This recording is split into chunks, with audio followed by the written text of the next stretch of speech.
Hey guys, so I'm going to walk you through a day in the life of a weathercaster. So this right here is our newsroom. This is what we walk into every single morning before we do the news. This is one of our reporters, Adam Bennett, working hard. We also have our morning anchor, Erica Miller, wave to the camera, and a couple of our producers, Taji and Andrea. And Andrea right now is getting the show ready.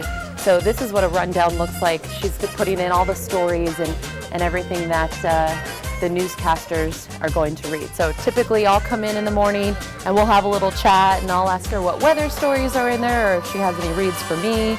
And what do we have this morning? Well, in Tennessee, they are promising to give kids money for education. That's exciting. So that's a big talker. What we're passing by here are all our edit bays.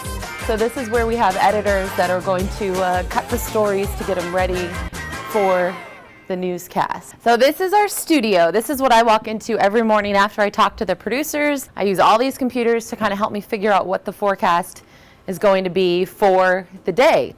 So a lot of the information we can get is online. We can look at different what we call weather models, computer models that show us when it might rain, what kind of systems are moving in. So we look at maps that look a lot like this one. And then we put our forecast sheet together, 7-day forecast and hour by hour. And then I put my show together. So this is when I use this computer right here. On this day, I was talking about cool and dry air moving in behind all this rain that moved through. When I get my show ready, I use this little clicker, and that's gonna advance through each scene. Right behind the Weather Center is the Traffic Center and our traffic guru, Erica Harpold. That's the program that I use to show the traffic. I can also put in stuff like car wrecks and police cars. They're like little cartoons. These are the other tools we have. This is our makeup. Guys have to do it too. Guys have to wear makeup too. So before we go on air, you have to hear me. So I have to put on a microphone. It kind of looks like this. And then I put the piece right here so you can hear everything I say. This is actually an elbow wrap that I wear on my ankle. So this is the IFB. This is a long cord that goes in my ear right here. So I can hear the director of the show. So they're going to tell me when to wrap, how much time I have left, things like that. I have the microphone for the show, the IFB, and then the microphone so I can tape this video for you guys. And then this is our production room. This is pretty cool back here.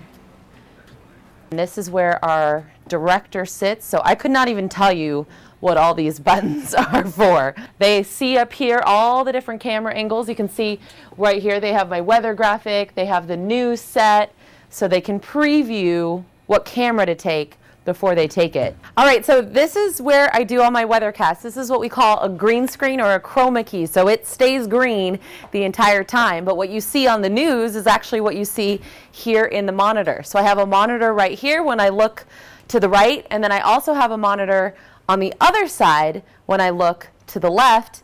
In addition, guess where else I can see myself? Come over here, Trevor.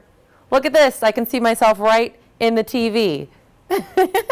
And this is Trevor taping the whole thing for me. Hello. So one of the other cool things I have is a tool we call Magic Track, because it looks like magic. There's actually a science behind it, but I can take my finger and wherever I point it, hold my clicker down, and I can draw different things on it. So I can take an arrow and tell you maybe where the cooler air is coming in, or just draw some fun circles on the maps. I can also pull words down as well, tell you where the cool weather is. So it's kind of fun. It just tracks wherever my hand is going, and it'll drop that word off wherever I leave it. So that's one of the cool things we have. Now, the reason why this is green, it's kind of like those movies you watch, like Spider-Man, for instance. To get all the flying scenes, they tape it on a green screen, and then they can superimpose anything behind it. So anything that's green will disappear because this is the same color as the background. If I were to wear green, this is what would happen. I'd become a floating head. Woo-hoo, woo-hoo. Just floating around the green screen. So yeah, that's why I can't wear green. It's like a Harry Potter cloak. Makes me disappear. So this is the behind the scenes. Pretty fun.